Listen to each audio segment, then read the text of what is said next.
Hello दोस्तों, नमस्ते। मैं संध्या यादव स्वागत करती हूँ अपने यूट्यूब चैनल पे आप सबका।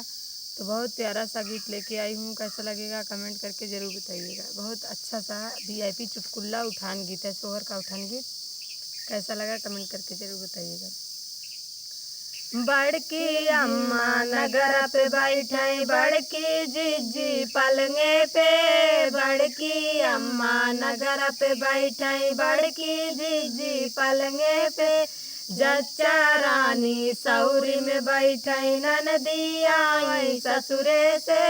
जच्चा रानी सौरी में बैठे ननदिया आई ससुरे से, ननदी रानी सौरी पोतैन गवा मांगई भौजी से, कोठवा पर से हंडा उतार सौरी पोताई ले बैजी, कोठवा पर से हंडा उतारा,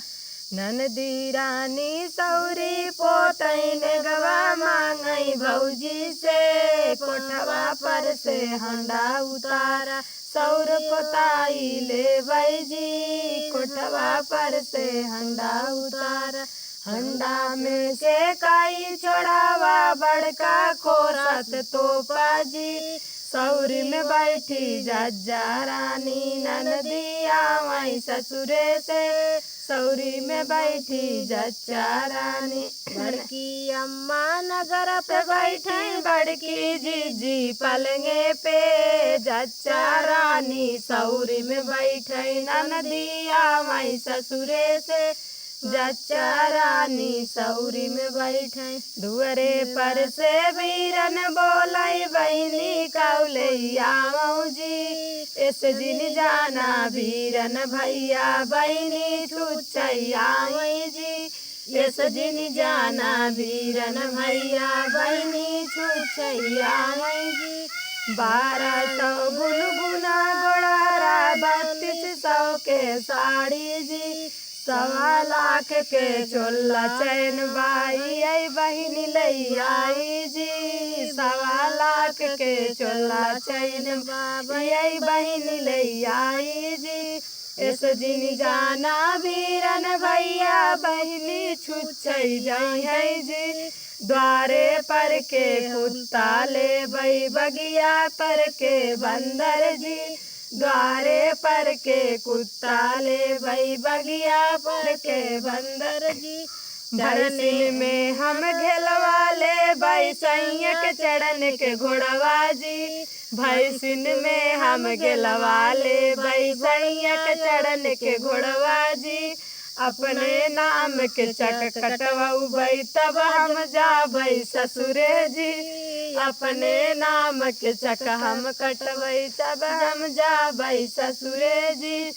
इस जिन जाना धीरन भैया बहनी छुचई जई है जी, इस जिन जाना वीरन भई, बड़की अम्मा नगर पे बैठे बड़की जीजी पलंगे पे, जच्चा रानी सौरी में बैठे ननदी आई ससुरे से, जच्चा रानी सौरी में बैठे ननदी आई ससुरे से,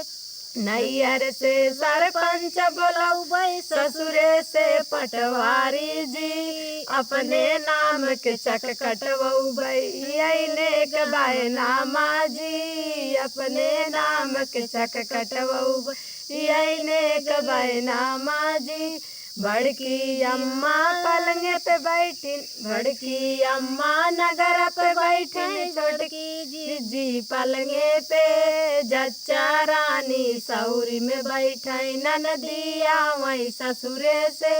जच्चा रानी सौरी में बैठे ननदी आई ससुरे से, इतना नेग हम सब ले बई तब हम जाबई ससुरे में, इस जिन जाना वीरन भैया बहनी छुछई जई है जी, इस जिन जाना वीरन भैया बहनी छुछई जई है जी, इतना नेग हम सब ले बई हम तब हम जाबई ससुरे हो, अपने नाम के चक ले बई तब जाब हम ससुरे हो, अपने नाम के चकले ले बई तब जब हम ससुरे हो। बड़की अम्मा नगर पे बैठन बड़की जीजी पलंगे पे, जच्चा रानी सौरी में बैठे ननदिया वही ससुरे से, जच्चा रानी सौरी में बैठे ननदिया वही ससुरे से। तो भैया उजाड़ दे ऐसे जेकर ननद हो उनका खदेड़ दे।